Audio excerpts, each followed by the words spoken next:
Can I tell you a little secret about racism?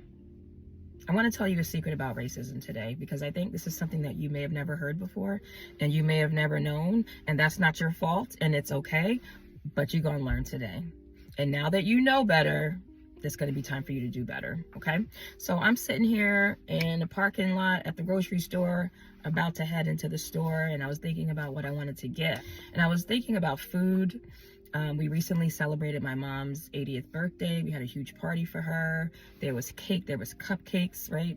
And I was thinking about how, as someone who lives a plant-based lifestyle, people call it vegan. I've been living a plant-based lifestyle now for 13 years. But for most of my life, I ate animal products, right? It's only been the last 13 years that I don't eat animal products. And when it comes to the plant-based version of a lot of foods versus the regular version, right, with eggs and milk and whatever else, nowadays, you really can't tell the difference. Like if I gave you some vegan cupcakes and didn't tell you that they were vegan, you wouldn't be able to tell. You wouldn't know. You would think that they were just regular cupcakes that have eggs and dairy and stuff in them.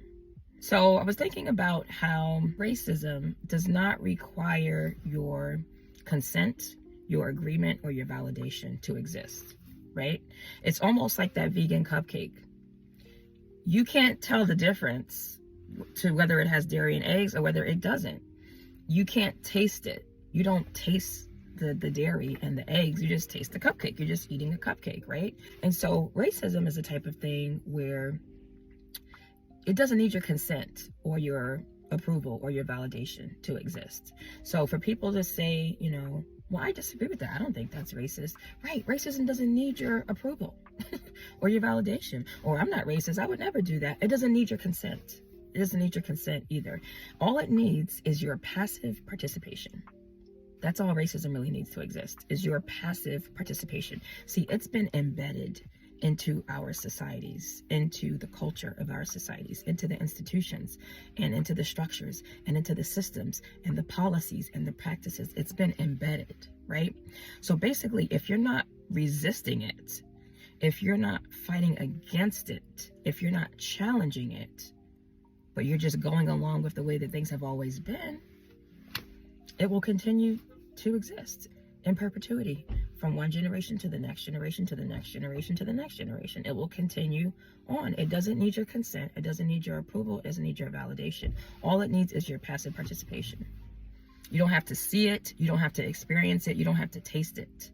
It's always there. That's why people say it's not enough to not be racist. You have to be anti-racist, because being anti-racist means you're resisting the current systems. You are challenging the current systems. You are fighting against the current systems. That's what anti-racists do. Anti-racists don't sit back and say, oh my gosh, this is horrible. I mean, thank God I'm not racist. They don't do that. They know it's in the systems. So your job is to challenge it, to fight against it, and resist it. That's your job as someone who claims to be anti-racist or wants to be anti-racist. It's not enough to just say, well, I'm not racist. I would never call anybody a racial slur. I would never call anybody the N-word. That's nice. That's not all racism is. It's overt, it's covert. That's why you have to be educated about it. That's why you have to get informed. That's why they keep fighting to keep you ignorant, to keep you not knowing and not understanding and not listening and not believing Black people. They teach you to stay silent. They teach you to not believe Black people. They teach you to not engage in any sort of education about racism, period. And that's that secret.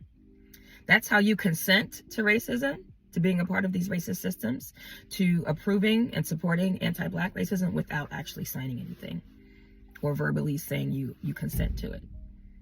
When you don't believe us, you deny the existence of racism, you think that you can personally define it even though you're not the target of it, you refuse to engage in any sort of education about it, and you refuse to talk about it too. You're like, I don't even want to talk about racism because talking about racism just creates more racism. That's a lie. But that's you consenting, because racism doesn't need your approval, your consent, or your validation to exist. It's there even if you can't taste it. It's there even if it's not blatant and obvious and overt. It's still there. So what are you doing? Are you resisting? Are you challenging it? Are you fighting against it? Or are you a passive part of the problem instead of being an active part of the solution? Think about it. Anti-racism is not a diet, y'all. It's a lifestyle.